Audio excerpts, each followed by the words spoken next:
Many of us know someone who has served in the military, but a family like the Sullivans, where service is simply what you do, that's rare. This afternoon in Northeast Nebraska, several members of the Sullivan family were honored for more than a century of combined service in a very personal way. Our KTIV's Nathan Price has more on that story.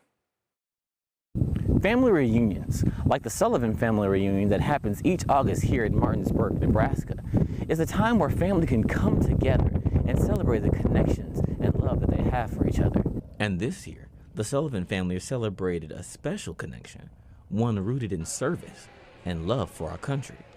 8 members of the family received handmade quilts from the Northeast Nebraska Quilts of Valor group in recognition of their military service.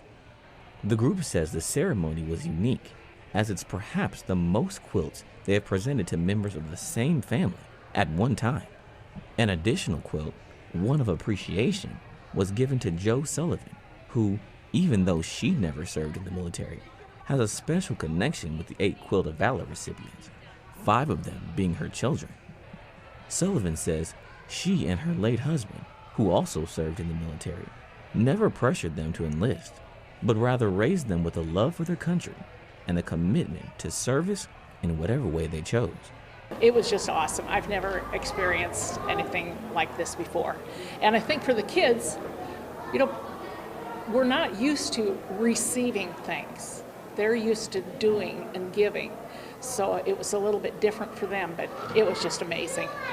Each quilt presented was custom made, bearing patterns and designs as unique as the reasons each family member chose to serve.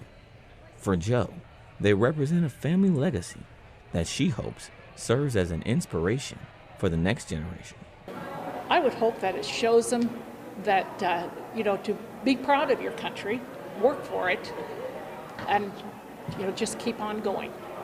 A century of service, 9 quilts, and one family that proves the most powerful traditions aren't planned, they're lived. In Martinsburg, Nebraska, Nathan Price, KTIV News 4.